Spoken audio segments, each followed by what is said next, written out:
So ladies and gentlemen, that's what it looks like on the inside when I've applied the cloverleaf blanket answer. So it does leave a white residue, and we can still see the algae as well. So what I'm going to do is I'm going to get my small in-pond pump and we'll see if we can wash some of this away. So we've used the cloverleaf blanket answer. It leaves a white residue and there's also a bit of algae build-up.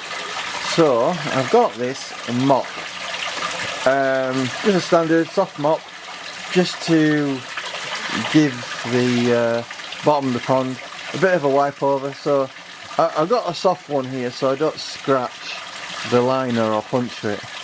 So the process is just to literally you know, scrape the bottom of it a little bit with this to try and get rid of some of the algae buildup and the residue from the blanket cloverleaf.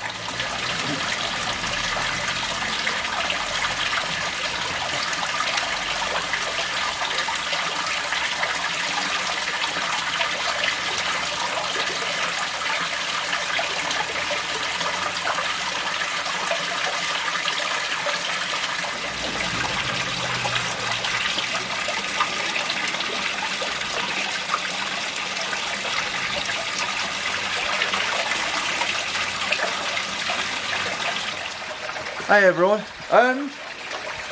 so the plan today was to pot the lilies. Unfortunately, I got these delivered. These are, I think they are something like 13 centimetre by 10, and these massive things here, something like 22 by 13 as well. And they're just too big, you know, look. Because my shelves are not that wide, and I just think they're going to be too big. And then I thought I'd get the next size down, which are these, and they're even smaller than I wanted. I found an old basket that I've had lying around, and I reused that, and as you can see, it's just about the right size for the water lily plant. So I was a bit gutted really when I realised, hang on a minute, they're not quite the right size. This is a 17 by 14 centimetre basket, just the right size for what I need. Unfortunately those baskets aren't going to fit, so I've had to order another set from I got these off eBay, these relatively cheap actually, if I'm honest. So I found a company on the internet, and we're waiting for those to turn up. But you know, I just wanted to point this out, that you need to make sure the basket is the right size for your pond. If you've not got really wide shelves, you know, something like that, going to be probably too big. And then again, something that small is going to be too small, especially for my lily plants. So when they turn up, I'll show you how I potted this lily plant. So yeah, this is the water lily plant I've got planted up. I've used some basic gravel I've got lying around. You don't have to go overboard and get some special type of gravel to go on top. You know, just find somewhere that will fit. The idea is you want to stop anything in the actual soil that can float up and contaminate your water. So essentially, any sort of gravel will do as long as it's reasonably heavy. So I went for the larger version of gravel here, just to keep it in place. And then the plant will mature. Obviously, I've put some. So obviously I've used some aquatic soil for this, so obviously we'll just put this back into the pond, and then over time this will mature. And if you're wondering how I put this together, well, I'll show you that in a little while when it turns up. But what I will say is, what you have to do is buy your basket separately, buy your soil separately, buy the top of gravel that you want to put on separately, and then put your plant in separately. That's quite annoying. You can't buy plants on eBay anymore with soil, and I think there's a niche there for someone, because there's a lot. Everyone that I've found on eBay now, if I go back some years ago, you could buy plants like this as is, no problem. Yeah, sure, the shipping's going to be more expensive, I appreciate that, but I think most people wouldn't mind that. But I think what's happening is they're sending them out as bare root, so you have to buy all the individual things separately. So when you work out the cost of this plant, it's more expensive than you really thought it was. So I think I paid about £10, right, for the water lily. Then you're talking about, I don't know, £3 for the plant pot, gravel and everything. So maybe you're talking around £25. So it might actually be cheaper to go to the garden centre. I know they seem a lot of money, between £20 and £25, but they're already set up for you, they're already maturing, they're already established, and you don't have to wait for them to grow like this.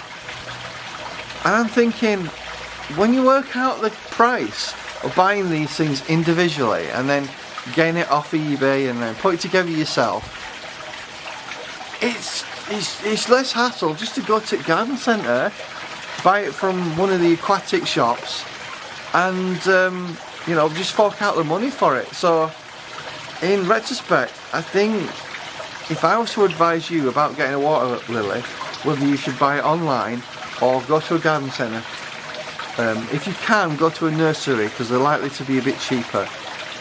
Go to a garden centre, it's less hassle, it's there, you can pick it up straight away, and in terms of the price, it's more or less the same sort of price you're going to be paying. So I thought it'd be interesting for you guys to understand the cost of putting a water lily in your pond, in terms of putting it together, you know, and putting it in your pond, versus going to the garden centre, buying it and then put it in your pond. It's up to you guys which you think is the better way. I just wish retailers would start just putting it up like this and post it. Listen, you can wrap it in some protection, get it to the customer. You could even get them to have a disclaimer saying, in the event it turns up and it's all jumbled up and damaged, it's not our fault. But I think retailers need to go back to sending plants like this out in the post. I know it's going to cost more money in weight, but so be it, you know. Anyway, just a little bit of rant there, just to tell you what I'm thinking about these retailers that just say send bare root plants. I understand they're trying to save on postage, but oh, it's not good. It's not good. Anyway, that's it for today. We're waiting for the stuff to arrive. When it arrives, I will do a full video on how to put a lily together, and then we'll put it in the pond. So essentially what I've done here, this is a mock-up one obviously. I had one of these baskets lying around already, so I thought I'll reuse it. So essentially what I've done here is, you can get some woven matting material that you can put in. That just sort of helps contain the soil. Then you obviously need to get some aquatic soil, put that in. Obviously put your plant in as well, and then more aquatic soil around it. And then just get yourself some, you know, basic cobbles, you know, cheap stone from your local hardware store. Don't buy it from the aquatic centre. You know, you're gonna pay a premium for a small amount of of gravel, you're just better off going to a DIY store, buying a bag of gravel, and that's all you need. I think this is amber stone I've got, amber Cornwall stone. So essentially that's the water lily plant I've got. I'm just going to put that back in the pond, and I just wanted to show you it. I did put some of that rubber tape that I've talked about in previous videos, the amalgamating tape, around it, so because sometimes they do have like a sharp edge around, and I wanted to make it smooth, so just in case, because I put it right next to against the liner, I just want to make sure there's no possibility that it could scratch the liner or puncture it. So I'll put a bit of tape around there just to make sure it's secure. It's waterproof tape, stays in place, no problems there, as you can see.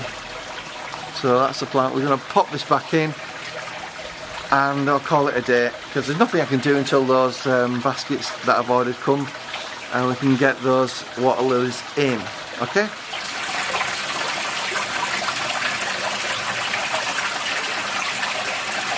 Just put it in slowly, because you could stir quite a bit of muck on the top if there is any. And then we just lay it in there.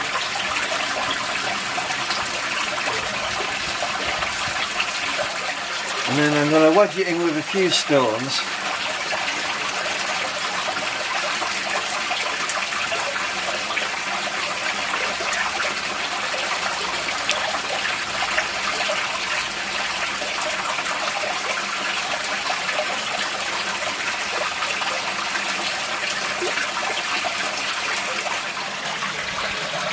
So there's the lily plant wedged in next to the liner, around those stones.